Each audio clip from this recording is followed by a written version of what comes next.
Welcome to the Jill on Money podcast. It is Monday, January 3rd, 2022. Yep, it happened. We have a new year. Thank goodness.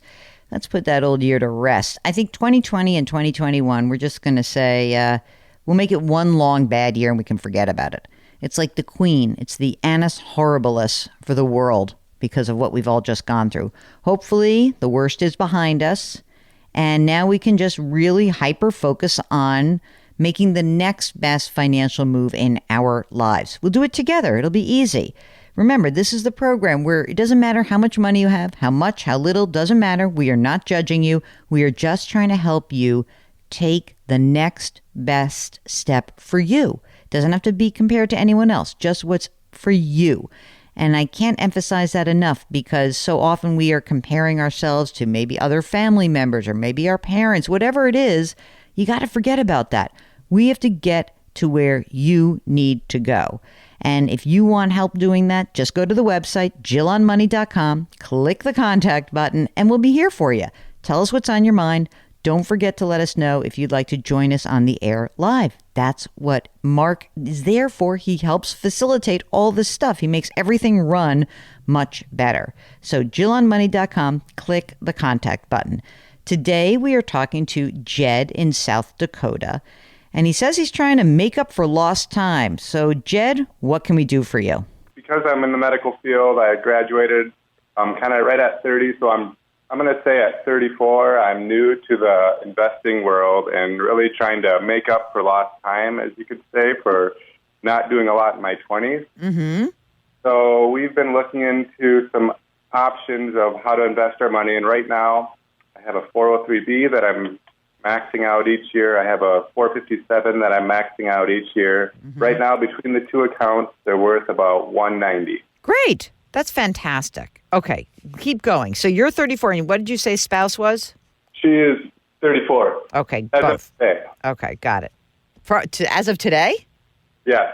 You're calling on her birthday? All right, let's give her a financial gift. Let's keep going. All right, so tell us what else you're doing. So we are also, and this is pretty new, but we just started maxing out our Roth IRAs. My wife has about $25,000 in hers, and really this will be the first year that I'm able to maximize mine. Great. You're putting away a lot of money. So how much do you guys each make? My wife stays at home with our kids, and my gross salary is $190,000. All right, you're doing an awesome job already. So what else is going on? So the big question I called about is because we were looking at, like I said, we'd like to have the option to retire at 55, so we know we have to be aggressive if we want that to actually happen. Mm-hmm. And when we sat down with some financial planners, or they kind of looked at our finances and gave us some options, one of the options that they recommended was a LIRP, or the Life Insurance Retirement Plan, with a variable universal life. Hate it.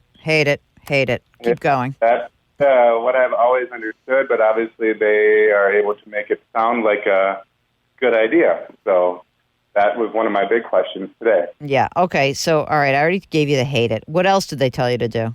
So they gave us 3 plans. One was continue as you are. They said the downside to that is looking forward, as long as you understand that you're going to be responsible for a large tax burden and we don't know where tax rates are going to go. Mm-hmm. The second plan involved the life insurance option. Mm-hmm. And the third plan just kind of looked at maybe doing more of your own investing in a personal account so that you have more liquidity, and maybe looking at more backdoor Roth options to try and some of your money out of the taxable income for when you retire. Right now, out of the 190, how much more free cash flow do you have? In other words, how much more would you think you could invest? It will change because right now I'm looking, because of my job, I'm able to do some 1099 work, contracting on the side. Mm-hmm.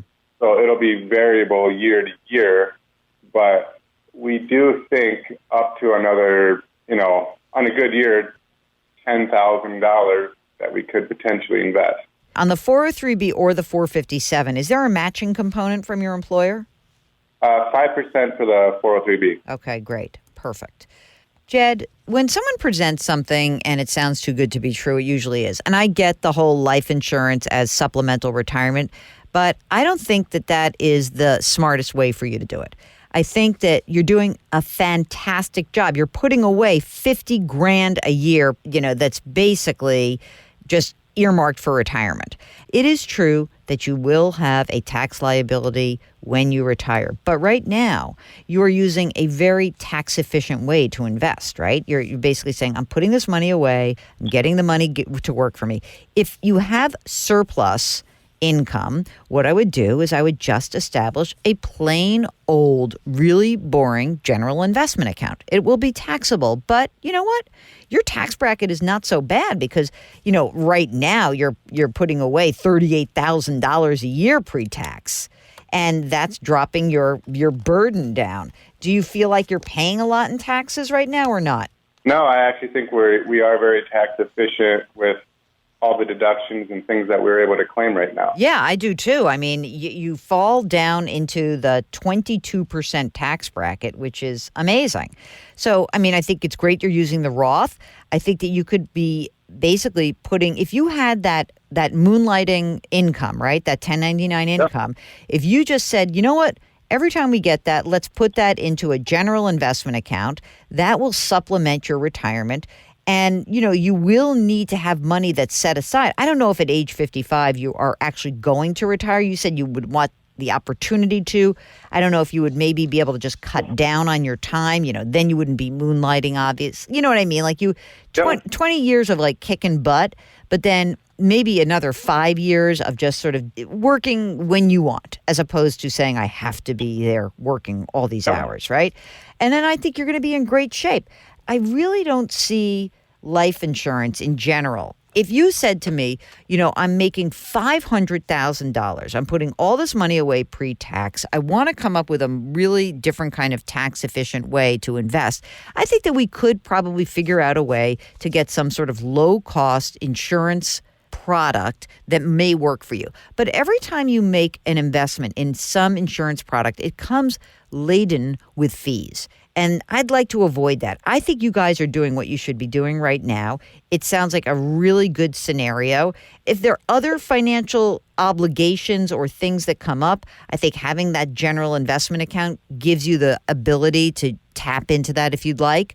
But in reality, I don't see the need for this. I mean, the as-is scenario plus putting some extra money when it comes into a general investment account and using low-cost index funds, I think you're rocking and rolling. So where are you holding the Roth IRAs right now? What investment company? They're with Edward Jones. You have some investment person there? So our Roth are with Edward Jones. The advice was from an insurance company that we just took out some term and life insurance. Mm-hmm. Any reason why you shouldn't move those Roth IRAs into Vanguard or T. Rowe Price and just, cut out the middleman and have index funds yourself? Not necessarily, no. I would do that.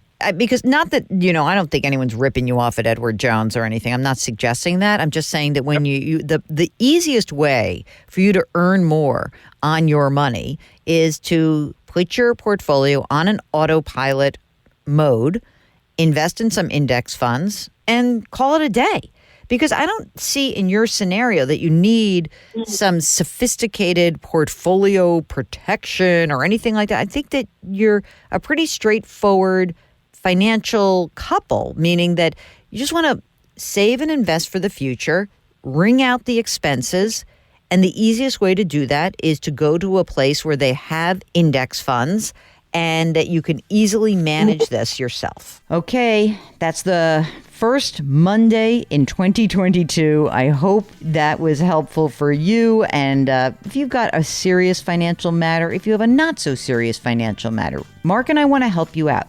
All you need to do is go to JillOnMoney.com, JillOnMoney.com, click the contact button. While you're there, sign up for our free weekly newsletter. Mark compiles it. It's really great. When you're also on the website, you can get all sorts of content. It's just lined up beautifully. Check it out. And remember that we always encourage you, good times or bad, to try to lift someone up. Grit, growth, grace. We'll talk to you tomorrow. Thanks for listening.